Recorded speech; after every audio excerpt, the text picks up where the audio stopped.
ढोंगा चालू हर को ताहे को एनखान लिंग देज को हुनंग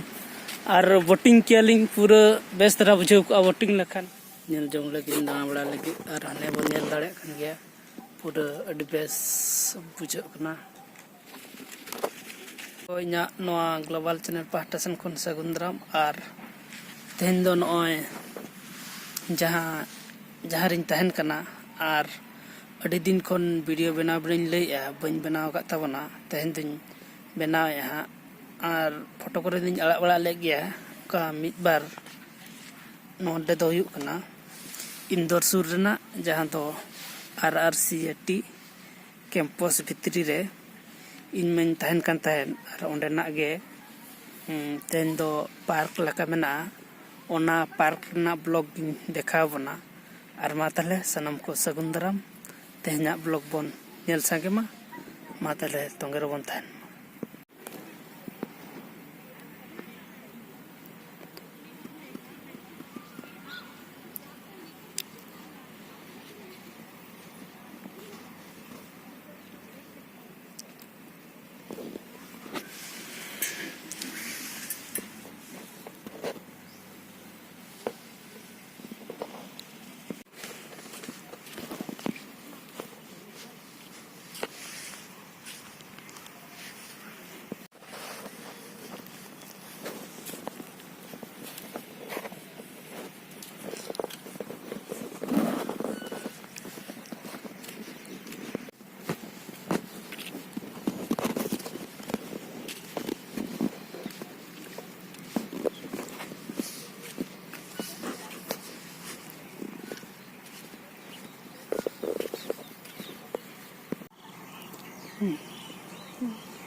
और नवा दो ओना लेक कना जहां दो नवा बन नेल दाड़े खान गया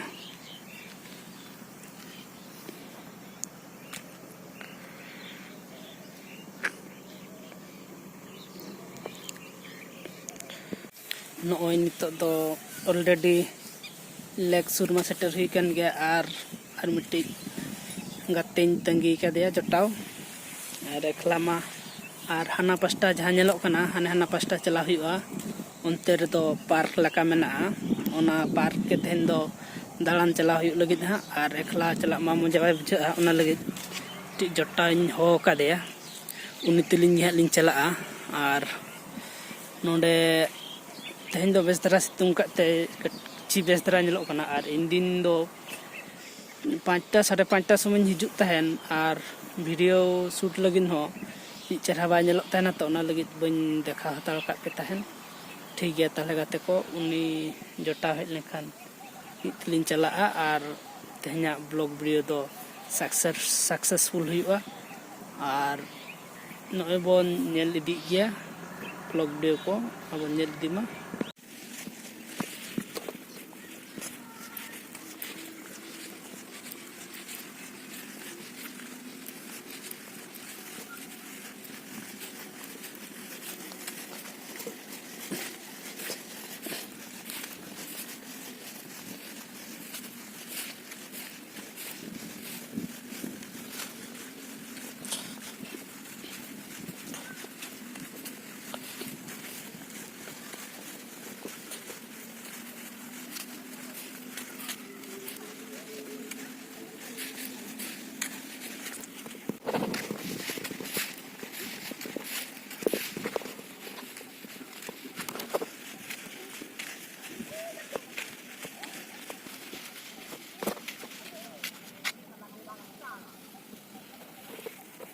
और नितो दो नोना लेक सुरगिन दुड़ब कना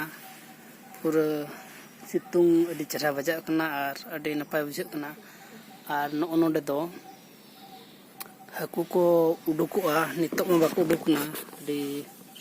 नोते दो पूरा बीर गजल लका मेना और तलाते दो हर मेना और नोडे दो हाकू को उडुकुआ हाकू मा बाको उडुक कना और नोते बन नेल दाड़े कन गया अडी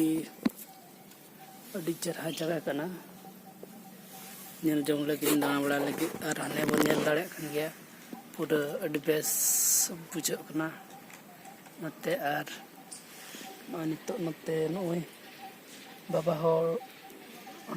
dana ema ko kena kuku udugo lagi palet ona ga in dekhaw na nyel ko bon ar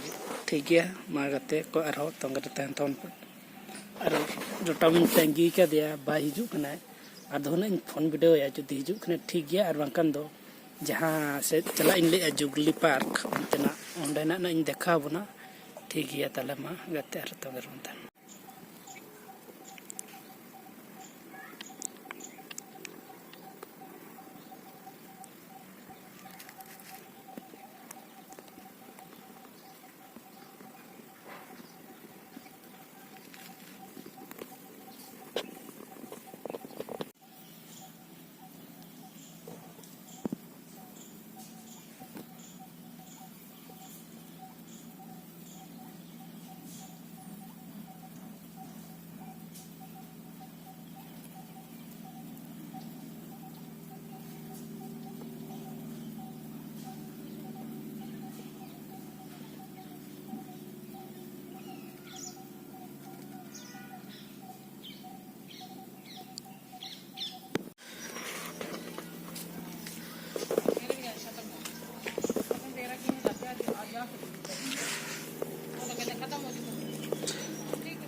Lah nate kate lang gonyo ko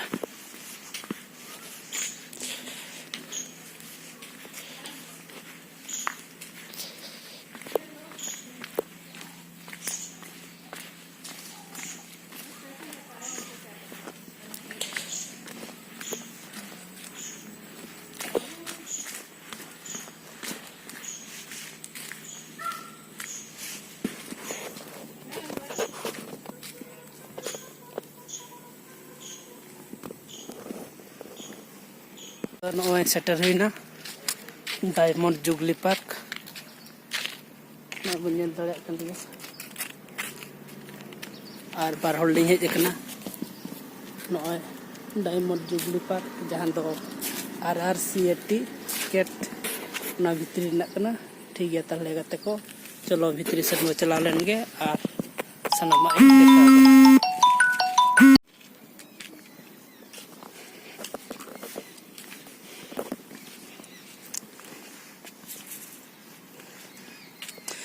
सनाम गते को नोका बन नेल नोका नेलोक कना अडी चेहरा गे और नोआ जजम पास्टर दो नोका धरा मेना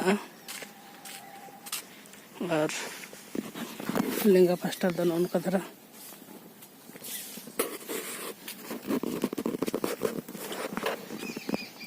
ठीक है मारो तंगरे तहन ताउन पे तो हाँ भितरी सेन लिंग बोलो इदीना और बार होल लिंग हेज एकना और नोडे दो पार्क दालान दो अडी बेस के बुझाना नोआ कैंपस भितरी रे दो और बारहे रे मा हने मिदिन चलालना सनाम होलिंग ओना वीडियो बिन शेयर रकाबना और जहां को बाबन नेल का नेल माबन और नोआ पार्क दो हाँ तेहन नोय दाना हुयुक कना और अड़ी बेस बुझाना और नोडे दो नोआ कैंपस भितर रे दो मारा अड़ी जोर मेना को मारा पूरा गोटा गे नेल को अब अतु दिसम जहां लका सिम को सांगे धरा को मेना तहना को उनका गे नोडे दो मारा अड़ी जोर मेना को और होल सुर दो बाको सुरुआ उनको दो ने नेल लका मोबाइल को मुडुक खन गे उनको दो को उठो गदोआ बाको फोटो चोआ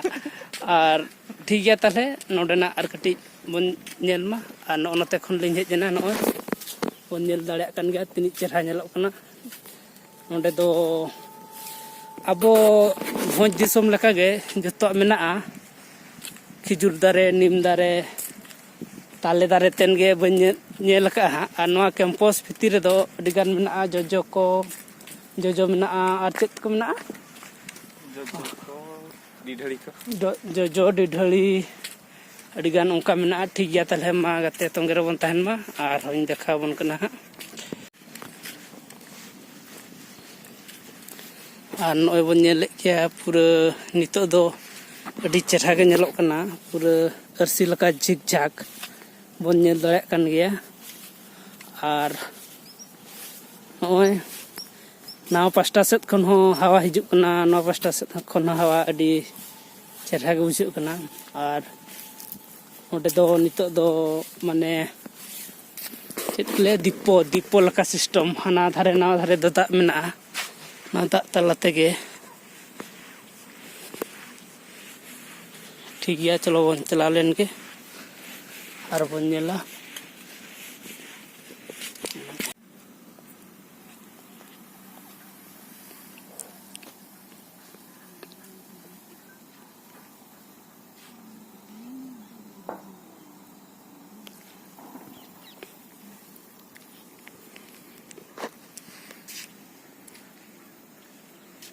नोडे खन दलिन दुवर कना आर अडी बेस बुझेना आर मारा को ताला उनको मा अलिन को नेल के लिन खन उनको मको हानते नाते को उडोना जहा फ्लोर रे बलिन उठो दाड़े को बलिन वीडियो दाड़े को ठीक गया चलो एंते हो नोडे ना जायगा बन नेल के आर आरो हाने हाना धारे से रे मेना हाने हाना धारे ओना हर धारे से रे ओनते रे देखाते जहां सेट खन लिन हेजना हेनांग जहां सेट इन देखा बन थान हाने हाना धारे बन उठा और ओनते रेगे आर दुल्हा बेसल के देखा बना आदो मा ताले ठीक गया और हो तंग रे तहन तवन पे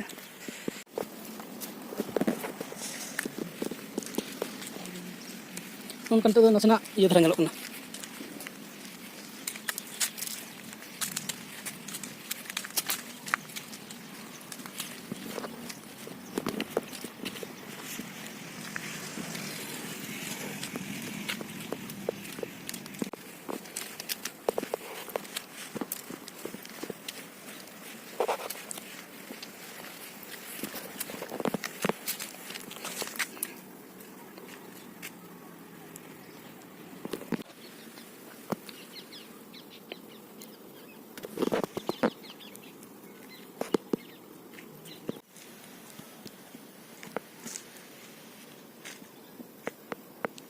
नोडे दो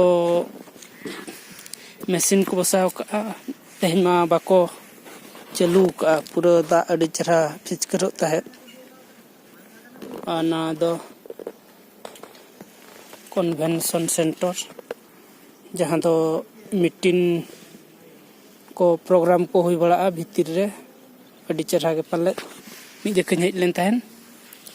और तो दो नते बन नेला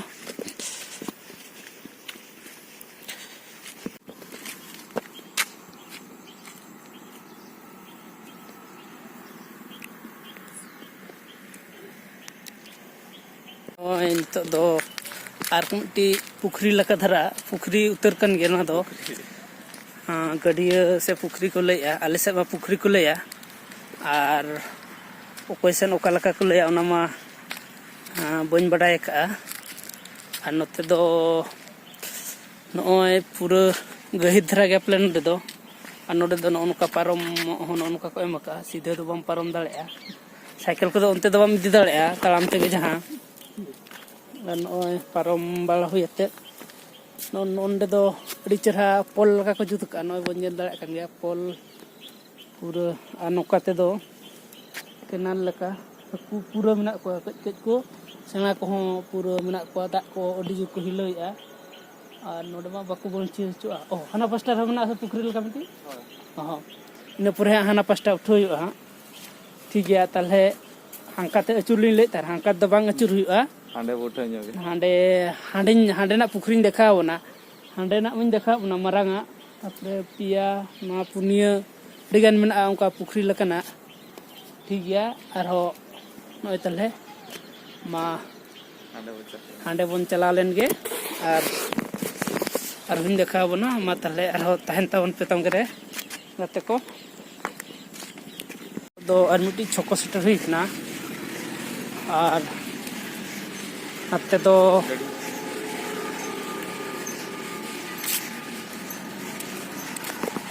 Itu do atra gelang celak se cek laka. Ko celah cak i.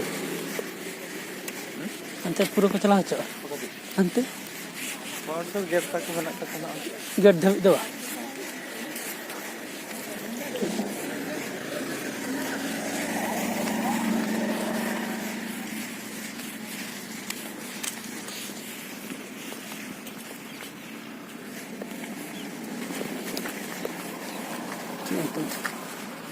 ढोंगा कटी लान देखा ᱧᱚᱜ ᱟᱠᱚ ᱫᱚᱨशᱚᱠ ᱠᱚ ᱚᱸᱰᱮ ᱫᱚ ᱟᱹᱰᱤ ᱪᱮᱦᱨᱟ ᱥᱩᱵᱤᱫᱷᱟ ᱛᱟᱦᱮᱱ ᱦᱩᱱᱟᱹᱝ ᱥᱟᱱᱟᱢ ᱠᱚᱵᱚᱱ ᱧᱮᱞ ᱫᱟᱲᱮᱭᱟᱜ ᱠᱟᱱᱟ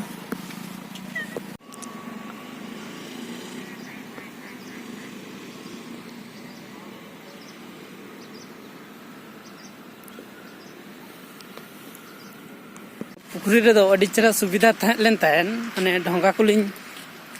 नेल केआ आर ढोंगा चालू होड़ के बनु को जुदी ढोंगा चालू होड़ को ताहे को एनखान लिन देज को हुनंग आर बोटिंग के लिन पूरा बेस तरह बुझाव को बोटिंग लखन आर नय ना नोडे दो ढोंगा ताहेन ना माने दो बोटिंग ढोंगा दो बांग कना नवा दो Cara नय नोना सिक्वी बन नेल ए जहां दाग रेना ओने चेत को ले नो दो जहां ओने ओना चेत को ले ᱧᱩᱛᱩᱢ बन उह दाड़े कना नोआ को सहाय लगित ना ढोंगा तको सहा अगुया ओना लगित पले नो ढोंगा दो मेना आर जुदी बोटिंग को कान नितो टाइम दो अडी चरहा बुझाव को हुनंग बेस तरा अना अनाते खन दो ड्यूटिया को उनते खन दो पूरा को हिजु कना नितो दो ड्यूटी खन को रुवार कना ठीक गया तले कते तेहना ब्लॉग वीडियो दो इनके धरा के आर सनाम को गे कमेंट दराय ते लई तावन पे तेहना ब्लॉग वीडियो रे चेक लका बन बुझाव किया आर जहां को ना बन नेल या उनको को बन नवा चैनल बो सब्सक्राइब मा आर शेयर कमेंट और लाइक दो आलो बन हिड़ी मा ताले नवा ब्लॉग वीडियो दो निके धरा के सनाम को सगुन आर कोड जोहार।